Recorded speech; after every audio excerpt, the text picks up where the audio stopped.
D'après les informations de France Inter, Philippe Liorret, célèbre réalisateur, scénariste et producteur français, est accusé par 10 comédiennes de comportement déplacé. Explication. Voilà plusieurs mois que la parole des femmes se libère dans le monde du cinéma.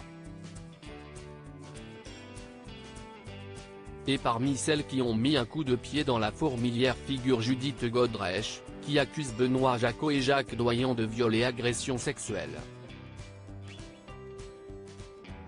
Le 23 février dernier, la célèbre actrice a prononcé un discours particulièrement bouleversant lors de la 49e cérémonie des Césars. Depuis quelque temps, la parole se délie, l'image de nos pères idéalisés s'écorche, le pouvoir semble presque tanguer. Serait-il possible que nous puissions regarder la vérité en face ? A-t-elle déclaré face à une foule de professionnels du 7e art. Et plusieurs semaines plus tard, force est de constater que cette prise de parole, parmi tant d'autres, a permis à de nombreuses victimes présumées de sortir du silence. Ce mardi 9 avril, nos confrères de France Inter nous ont informé qu'un autre professionnel du cinéma français serait accusé de comportements déplacés et inappropriés. Il s'agit cette fois-ci de Philippe Liorret, réalisateur des films Je vais bien, Ne te fais pas et Welcome. Philippe Liorret, 10 comédiennes s'expriment. Ce sont pas moins de 10 comédiennes qui ont décidé de faire part de leur rencontre avec Philippe Liorret.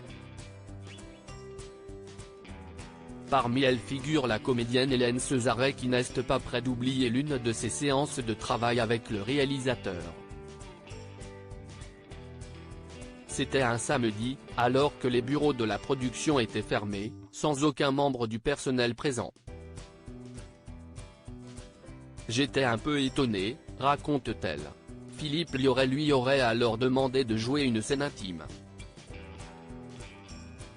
Je me dis, pourquoi ce choix de scène ? Il est le réalisateur, pas l'acteur avec lequel je jouerai. C'est gênant, rapporte-t-elle. Une fois la séance de travail terminée, la comédienne aurait quitté les lieux mal à l'aise, suivie par Philippe Liorret. Une fois dehors, alors qu'on retourne à nos véhicules respectifs, il essaye de m'embrasser sur la bouche. Ce n'est pas du tout ce dont j'avais envie. C'est comme un abus de pouvoir, il se permet, parce que je suis en attente de ce rôle, de me voler un baiser, confie-t-elle. À ce témoignage s'ajoute celui de Christine, dont le nom a été modifié. Il m'invite à déjeuner pour parler du rôle principal que je devais avoir. Mais au moment de partir, de manière assez brutale, il m'attrape par les épaules et m'embrasse goulûment. Je suis resté pétrifié. Voyant mon état de sidération, il est parti, déclare-t-elle, avant d'ajouter, cela aurait pu être pire. Il ne m'a pas violé, il ne m'a pas fait de chantage. Mais c'est humiliant de se faire embrasser violemment comme ça.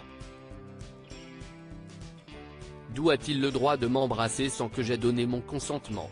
D'où a-t-il le droit de me traiter comme ça, de manière brutale? À cette époque, je ne me disais pas que c'était une agression sexuelle. Mais aujourd'hui, avec le recul, je pense que c'en est une. Marie Gillin, qui a incarné le rôle de Claire dans Toutes nos envies du réalisateur, a aussi décidé de briser le silence.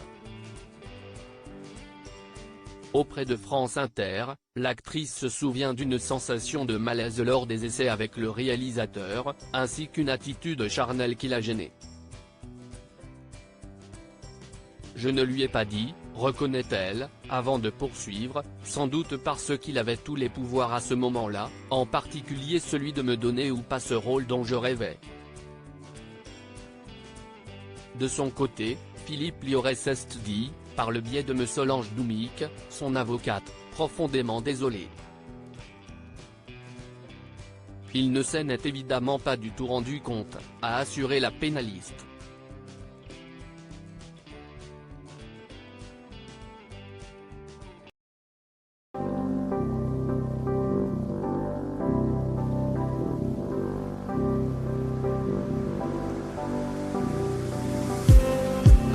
just need